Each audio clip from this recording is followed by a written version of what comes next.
when I saw the kind of exploitation inside the brothels which was going on in their lives, I was angry, I was outraged. I had seen as a journalist war and famine and hunger and ethnic conflict, but I'd never seen this kind of deliberate exploitation of one human being by another. So I wanted to do something about it, and I won an Emmy for the documentary, but suddenly journalism felt too limiting, and I didn't want to write, I wanted to do something. So with the 22 women in prostitution who had acted in the documentary, who had spoken their stories to get the word out, I started the NGO Apne Aap, and we had the goal of creating a world in which no woman would be bought or sold. And we started organizing. The women had 4 dreams at that time when I started. They said they wanted an education for their daughters. They said a school for our daughters. And then they said that they wanted a job in an office. And I said, what do you mean by a job in an office? And they said, you know, a job where nobody would beat us, where we would have old age pension, where we would work just from 9 to 5. And then they said, and it was very interesting because they were talking like Virginia Woolf, and they said, a room of our own. And I said, what do you mean by that? They said something just this big where no one kicks us around, which is ours to go and sleep in when we want. We even promise we'll stop drinking alcohol if we get that room to sleep in. Mm-hmm.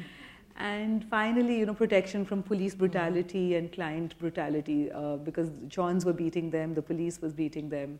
And with those dreams, we started Apne Aap. Gloria emailed me and said, vintage Gloria, in a very humble way, that would you have time to meet me? And I thought, you know, Gloria Steinem was emailing me to ask me would I have time to meet her. And of course, I put her into an auto rickshaw in Delhi. You know, those are like those tuk-tuks for those of you who've been to Asia. And took her to a slum in Delhi where I was again organizing women against prostitution. And I was really worried. You know, Gloria could speak English. Those women were speaking in Hindi. It was like 20 or 25 women. Gloria was a world leader. And, you know, what was I doing? And would they connect? Would I be able to transcend all these borders and boundaries and cultures and age and all of that? And there, you know, Gloria spoke to the women about a time when she had had an abortion as a young woman and why she had kept it a secret for so long. And those women connected because they had had to keep their abortions or the violence to their lives secret for a long time. And suddenly it didn't matter, the borders, the boundaries, the culture, the age, nothing mattered. And that was my first feminist tip and a political tip that I learned from Gloria, that, you know, when you organize, speak the truth and people will connect and respond. Ruchira, I remember you telling me that a policeman said to you, but it's very important that we have prostitution because otherwise girls of good families will be in danger. So, you know, the idea that the women who are having the children have to be constricted, because otherwise you can't keep the other hierarchies pure. You can't keep race pure. You can't keep caste pure. You can't keep class pure.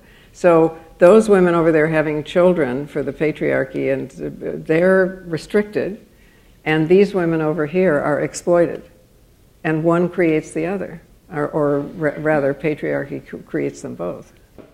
It's important, I think, that we emphasize here that the point is to decriminalize. I mean, what everybody agrees on is decriminalizing the women or the men who have been prostituted, and we can move forward together on that. When the question of free will after that is something that we're all dealing with, the question of free will, you know, whether we are able to do what we want to do or not.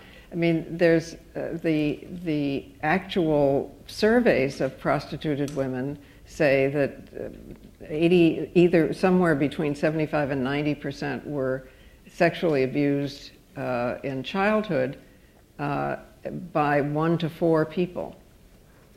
So, you know, that has given them a feeling that they have only a sexual value and nothing else.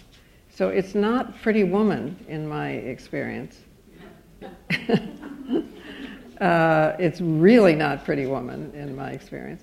But, you know, who's to say what free will is, if you know what I mean? If a woman feels at that moment in time that this is the only way she's going to make a living, then I would support her. We are trying to decriminalize what her position is and just try to increase the choice that surrounds her.